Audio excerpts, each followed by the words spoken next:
BA षष्ठम semester इतिहास विषय के पाठ्यक्रम के अंतर्गत हम विश्व इतिहास का अध्ययन करते हैं, जिसमें हम 2 प्रश्न पत्रों के अंतर्गत विश्व इतिहास का अध्ययन करते हैं। तो इस तरह बीए षष्ठम सेमेस्टर में इतिहास विषय के 2 प्रश्न पत्र हैं, जिनमें प्रथम प्रश्न पत्र है विश्व का इतिहास 1815 ईस्वी से 1914 ईस्वी तक। इस प्रश्न पत्र के अंतर्गत हम प्रथम इकाई में वियना कांग्रेस, जो कि नेपोलियन बोनापार्ट की पूर्ण पराजय के पश्चात यूरोप के संदर्भ में प्रमुख निर्णयों को लेने के लिए वियना में आयोजित की गई, और वियना कांग्रेस के निर्णयों को सुरक्षित रखने तथा यूरोप में शांति स्थापित करने हेतु यूरोप के बड़े देशों ने यूरोप में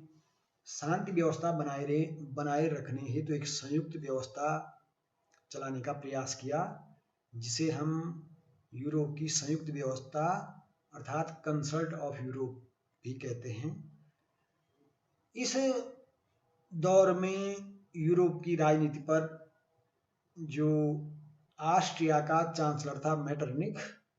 उसका बहुत प्रभाव रहा। तो हम यह भी जानना चाहेंगे कि मेटरनिख का किस तरह यूरोप की राजनीति पर 1815 से लेकर 1848 तक प्रभाव छाया रहा, और साथ ही साथ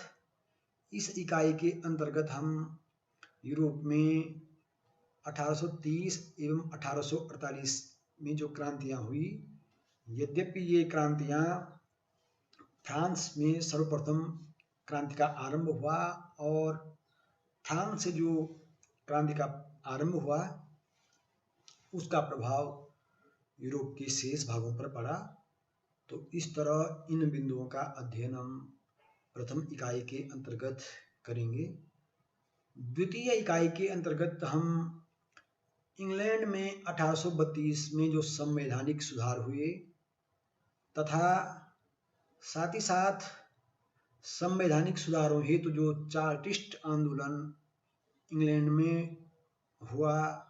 उसका भी अध्ययन हम इस द्वितीय इकाई के अंतर्गत करेंगे। तृतीय इकाई के अंतर्गत हम अमेरिका में जो गृह युद्ध हुआ, संयुक्त राज्य अमेरिका, यद्यपि 1776 में अमेरिका का स्वतंत्रता संग्राम हुआ और तत्पश्चात अमेरिका ग्रेट ब्रिटेन या इंग्लैंड की अधीनता से मुक्त हुआ और विश्व का प्रथम, या हमें कहीं आधुनिक विश्व का प्रथम गणतंत्र बना, क्योंकि गणतंत्रात्मक शासन प्राचीन काल में भी रहा है और भारत में विशेषकर प्राचीन काल में गणतंत्र रहे हैं। तो इसलिए हम कह सकते हैं कि आधुनिक विश्व का जो संयुक्त राज्य अमेरिका एक गणतंत्र बना, यह भी एक विडंबना ही कही जाएगी कि यद्यपि संयुक्त राज्य अमेरिका में गणतंत्रात्मक शासन था, परंतु तब भी वहाँ अश्वेत लोगों के साथ इतना भेदभाव किया जाता था कि उन्हें, एक तरह से हम कहेंगे तो उन्हें जो है वहाँ का एक नागरिक या सामान्य इंसान ही नहीं समझा जाता था, क्योंकि उस समय संयुक्त राज्य अमेरिका में दास प्रथा का बोलबाला था और अश्वेत लोगों को विशेषकर अफ्रीका से ले जाए गए नेग्रो, हबशी लोगों को वहाँ दास बनाकर उनके साथ पशुतुल्य व्यवहार किया जाता था। हमारे कई विद्वान लोग या हमारे कई भारतीय विद्वान जो पाश्चात्य सभ्यता का गुणगान करते नहीं थकते हैं, वे भूल जाते हैं कि इन पश्चिमी सभ्यतावादी या इन पश्चिमी सभ्यता के संपोषक या पोषण करने वाले देशों में किस तरह श्वेत और अश्वेतों के बीच भेदभाव रहा है, उन्हें इंसान ही नहीं समझा गया। यह एक विचारणीय विषय है। और हमें आश्चर्य होता है कि जब हम यह पाते हैं कि 1776 में स्वतंत्रता प्राप्त करने के पश्चात भी 1782-83 में जब वहाँ का संविधान लागू हो गया, अमेरिका विधिवत रूप से गणतंत्र घोषित हो गया, उसके बाद भी 1865 ईस्वी तक संवैधानिक रूप से संयुक्त राज्य अमेरिका में दासों के साथ पशुतुल्य व्यवहार किया जाता था। इसी कारण 1865 में अमेरिका में गृहयुद्ध हुआ दासता के प्रश्न को लेकर। यद्यपि इसके पीछे अनेक और भी कारण रहे हैं और अमेरिका को या अमेरिका के अश्वेत लोगों को या नीग्रो हबशी लोगों को दासता से मुक्त कराने में अब्राहम लिंकन का महत्वपूर्ण योगदान रहा। तो इस अमेरिकी गृहयुद्ध के अंतर्गत हम इन बिंदुओं का अध्ययन करेंगे।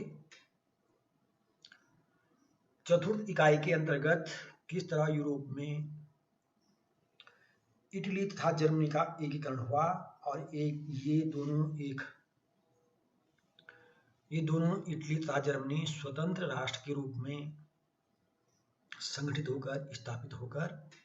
विश्व के समक्ष आए, इनका अध्ययन हम इन बिंदुओं के अंतर्गत करेंगे।